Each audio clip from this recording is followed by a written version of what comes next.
Hello everyone, Class 47 Peter here. Has there ever been a model that perhaps you wasn't planning to buy originally, but then when you see it, you instantly want it and you just go out and buy it? Well, that's pretty much today what this video is going to be about, because today I'm going to be taking a look at this, the Dapol LSWR B4.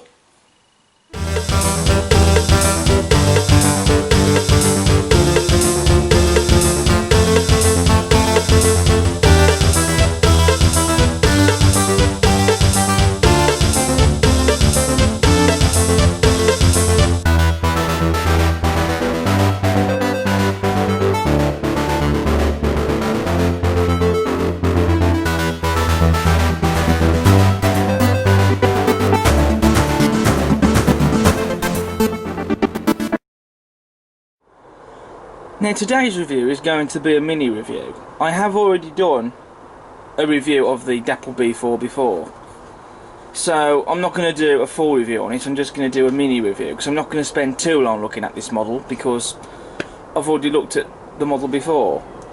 So I shall put a YouTube card up on screen so that you guys can go and watch the review on the Dapol B4. I wasn't planning to get a second B4 because this is one of the second batch that have not long been released, so I hadn't planned to get a second B4 if I'm honest. But then when I saw this particular model, which is Guernsey in dark lime green, I thought, wouldn't it be nice to get this double heading with my other B4, because this one would look quite nice with my other one. And so then that kind of twisted my own arm really, so I ended up buying it. So we shall get it unboxed and we'll take a look at the model.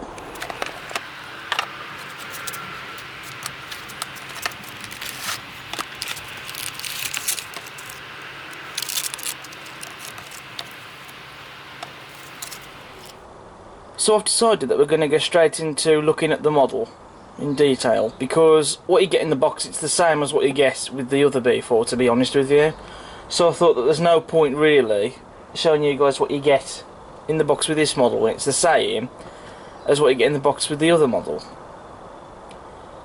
So we're going to go straight into the detail with this for a change. So first of all, I'm going to talk about the livery, and the livery on this model really is gorgeous. The livery application is really nice and smooth and even coat of paint. I do love the green colour, and I love the crispy printed yellow lining on this model. On the water tanks, on the running plates, on the cylinders, on the footsteps, the boiler bands, you name it. It really is a beautiful livery. This loco is also named, it's named Guernsey, and my other B4 is also named and is called Cairn. Now both B4s I own, Cairn and Guernsey, they both in real life worked at Southampton Docks. All the B4s that worked at Southampton Docks were named. They had this tradition of naming the locomotives rather than numbering them, and they were named to reflect the destinations of ships that were then sailing from Southampton Docks. So now I'm going to talk about the outside motion parts.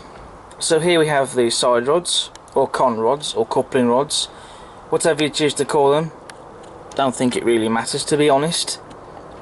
You've also got the valve gear and the motion bracket, or slide bars even as well, which you could call them. Now these parts here are made of metal, but yet these parts here, the motion bracket and the valve gear there, are made of plastic. I don't understand why that is. Maybe it was to do with keeping the costs down, but then if the rest of the motion parts can be made of metal, I don't really understand while the other parts are made of plastic. It is a bit odd really, and also plastic valve gear or even motion brackets like that, not totally ideal, to be honest with you. I mean, because if they break, then you've got a problem there really. But at least these parts are painted though, so they do blend in quite well with the rest of the outside moving parts, rather than just leaving them in a black plastic like they did in the previous batch. So it is nice that all the outside motion parts are all painted. We also have the cab interior detail, which has been painted. Always nice to see that. This model also has a flickering firebox, which you shall see later on. And also take note of the cab. The style of this cab is different, because as you can see it has just the one window portal, as you can see, which is just in the middle of the cab. It is a very different style of cab, because there are multiple different cab variants on these B4s. You've also got the two handrails there down in the middle, and then you have these supports at the front. So it's quite a very different style of cab, that, which I do actually quite like, because it's different and it's rather unique. We also have a separately fitted handrail on the model. We've also got separately fitted smoke box door darts and lamp irons, pre-fitted vacuum pipe or brake pipe, whichever you choose to call it. We do have plastic sprung buffers, and we have an M tension lock coupling, which the tension locks will be going, and I'll be putting magnetic couplings on these, on this model I should say. So for a first impression then, this really is a superb little model, even down to the handbrake and the lever, which are separately fitted in the cab interior. The detail on this model really is stunning. I mean, okay, the plastic motion bracket and the valve gear, that's an area that could be improved on the model, but take that to one side, it is still a great little model. It really is. They've captured the overall look and the detail of the prototype spot on with this model. So I've got the B4 running on the layout. As you can see, it runs very smoothly, which is how it should run, straight from the box, because when we get these models we expect them to run smoothly. No motors burning out or horrible grinding noises.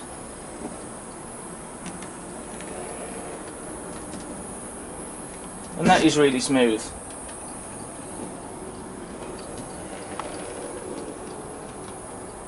So we're impressed with the running performance.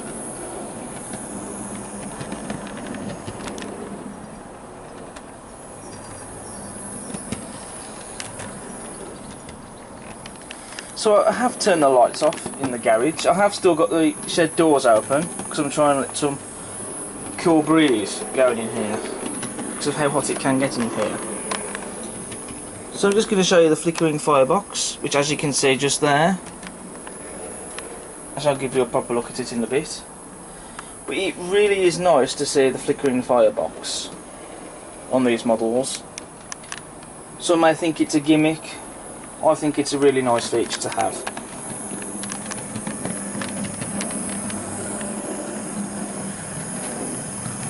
As you can see, there it is.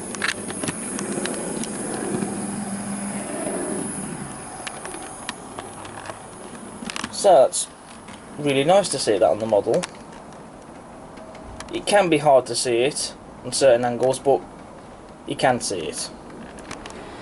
So now I've got the B4 on a loaded test run. I'm not going to put it through its paces to see how many coaches or wagons it can pull, because I've already done that in the last review I did on the Dapol B4.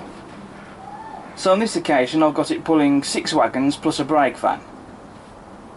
So it's got a nice little short freight behind it.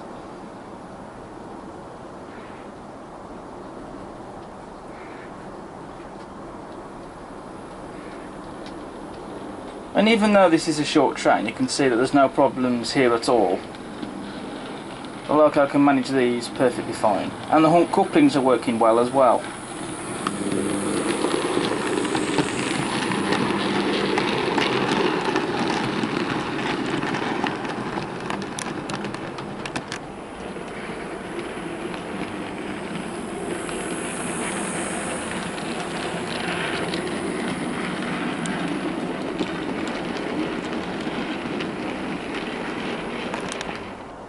So for my final conclusion, I think the Dapol B4 is a fantastic model. definitely recommend one of these. So if you don't have a Dapol LSWR B4, then go and buy one, because they are brilliant little models. As you can see, this one here is resting on shed next to the Dapol produced Terrier for Rails of Sheffield. Two of the finest small tank engines to have ever graced Britain's railways, in my opinion. So really impressed with the Dapol B4. I know I wasn't originally planning on getting another B4, but I'm glad I did in the end. And you know, it is southern as well. You all know how much I love me southern locos, so yeah. So I suppose I should have had to have bought a second one, really, because of how much I love me southern locos. So thank you for watching this video. Hope you've enjoyed watching it. Go and check out all my other videos. Don't forget to subscribe. Smash the like button and feel free to post a comment. And I'll see you again next time. Bye for now.